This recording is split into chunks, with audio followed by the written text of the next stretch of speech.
சமையலோட ருசியை கூட்ட அம்மா சமையலோட மசாலா வாங்கி சமைச்சு பாருங்க. அதோட சுவையே தனியா இருக்கும்.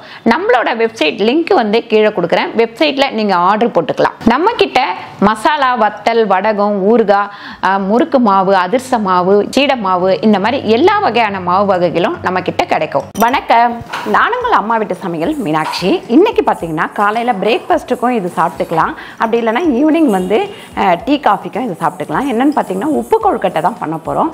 இது இந்த மாதிரி நம்ம அரைச்சி பண்ணும்போது செம்ம டேஸ்ட்டாக இருக்கும். இப்போ நான் 2 அழகு அரிசி ஊற வச்சுருக்கேன். 4 மணி நேரம் ஊறிடுச்சு. இப்போ வந்து அதை அரைச்சி எடுத்துக்கலாம். ஃபஸ்ட்டு 2 அழகு இட்லி அரிசி ஊற வச்சுருக்கேன். 4 மணி நேரம் ஊறி இருக்குது. அதுக்கப்புறம் பெருங்காயம் நம்ம தேவையான அளவு யூஸ் பண்ணிக்கலாம். 1.5 ஸ்பூன் உளுந்து எடுத்து வச்சுருக்கேன். 1.5 ஸ்பூன் கடலைப்பருப்பு, 1/2 ஸ்பூன் ஜீரகம், 1/2 ஸ்பூன் கடுகு, ஒரு 5 காஞ்ச மிளகாய், கருவேப்பிலை, தேங்காய் வந்து திருவின தேங்காய் எடுத்து வச்சுருக்கேன். நம்ம ஒரு 5 ஸ்பூன் தேங்காய் வந்து சேர்த்துக்கலாம். எண்ணெய் வந்து நம்ம தேவையான அளவு எண்ணெய் யூஸ் பண்ணிக்கலாம். உப்பு தேவையான அளவு. இப்போ இந்த புழுங்கலரிசி இது வந்து பார்த்திங்கன்னா இட்லி அரிசி. நம்ம இட்லி அரிசியில் பண்ணும்போது செம்ம டேஸ்ட்டாக இருக்கும். இல்லை நார்மல் புழுங்கலரிசிலையும் நீங்கள் பண்ணலாம். ஆனால் இட்லி அரிசியில் பண்ணும்போது டேஸ்ட்டு கொஞ்சம் கூட இருக்கும். 3/4 ஸ்பூன் அளவுக்கு இதில் உப்பு சேர்த்துக்கலாம். உப்பு சேர்த்துட்டு கொஞ்சமாக இதில் தண்ணி சேர்த்து நம்ம அரைக்க ஆரம்பிச்சிடலாம். இந்த அளவுக்கு நம்ம தண்ணி சேர்த்துக்கலாம். இப்படி இருக்கணும். இந்த அரிசியை நம்ம அரைக்கும் போது பார்த்திங்கன்னா இந்த நைஸ் ரவை பக்குவத்தில் தான் அரைச்சிக்கணும். அப்போ தான் வந்து நமக்கு உப்பு கொழுக்கட்டை டேஸ்ட்டாக இருக்கும். இப்போ நம்ம அரிசியை வந்து அரைச்சி எடுத்துக்கிட்டாச்சு. இதில் வந்து ஒரு 5 ஸ்பூன் நம்ம வந்து எண்ணெய் போட்டுக்கலாம். கடுகு ஒரு 1/2 ஸ்பூன், ஜீரகம் ஒரு 1/4 டீஸ்பூன், 1.5 ஸ்பூன் நம்ம உளுந்து சேர்த்துக்கலாம், 1.5 ஸ்பூன் கடலைப்பருப்பு. இது எல்லாமே கொஞ்சம் நல்லா செவக்கணும். இதில் கருவேப்பிலை கொஞ்சமாக சேர்த்துக்கலாம். அதுக்கப்புறம் காஞ்ச மிளகாய் ஒரு 3 காஞ்ச மிளகாய் நறுக்கி வச்சுருக்கேன். அதுக்கப்புறம் பார்த்திங்கன்னா பெருங்காயத்தூள் ஒரு 1/4 டீஸ்பூன் அளவுக்கு பெருங்காயத்தூள், ஒரு 5 ஸ்பூன் அளவுக்கு நம்ம திருவின தேங்காய் சேர்த்துக்கலாம். இதில் இந்த அரைச்ச மாவை இதில் சேர்த்துக்கலாம். நம்ம இந்த மாதிரி கொஞ்சம் கொருன்னு, அதாவது நைஸ் கொருன்னு தான் அரைக்கணும்.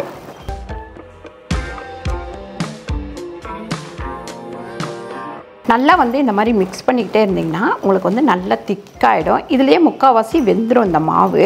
அதுக்கப்புறம் நம்ம கொழுக்கட்டை பிடிச்சி வச்சோடனே பார்த்திங்கன்னா சீக்கிரமாக வந்து ஆவி வந்ததுன்னா வெந்துடும். பாருங்கள், இந்த மாதிரி நல்லா திக்காக வந்துடும் நமக்கு. கடைசியில் மறுபடியும் ஒரே ஒரு ஸ்பூன் அளவுக்கு எண்ணெய் போட்டுக்கோங்க.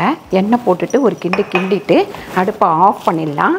இப்போ இது கொஞ்சம் நல்லா ஆறட்டும். ஆறின உடனே உருட்டி வச்சிடலாம்.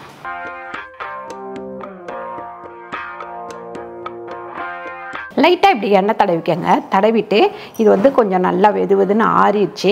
லைட்டாக வெதுன்னு சூடு இருக்கும் போதே நீங்கள் பிடிக்க ஆரம்பிச்சிடலாம். அப்படியே போட்டு ஒரு உருட்டு.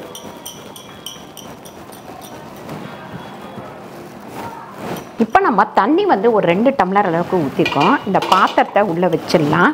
வச்சுட்டு லைட்டாக இது மேலே வந்து இப்படி எண்ணெய் தடவிடுவோம். இப்போ நம்ம உருட்டி வச்சுருக்க இந்த கொழுக்கட்டை எல்லாத்தையும் இதில் அடுக்கிக்கலாம்.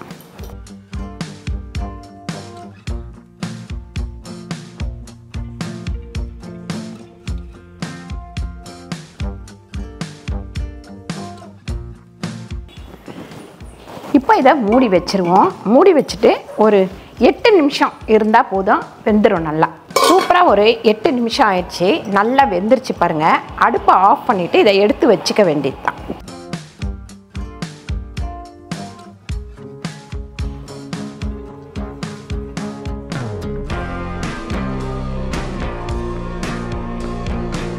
இன்றைக்கி சூப்பரான நம்ம உப்பு கொழுக்கட்டை ரெடி பண்ணியிருக்கோம். கண்டிப்பாக ட்ரை பண்ணி பாருங்கள். ட்ரை பண்ணி பார்த்துட்டு கீழே வந்து கமெண்ட் பண்ணுங்கள். சூப்பரான இந்த வீடியோ உங்களுக்கு பிடிச்சிருந்தா லைக் பண்ணுங்கள், ஷேர் பண்ணுங்கள், சப்ஸ்கிரைப் பண்ணுங்கள், ஃபேஸ்புக்கில் ஷேர் பண்ணுங்கள், மறக்காமல் கமெண்ட் பண்ணுங்கள். நன்றி, வணக்கம்.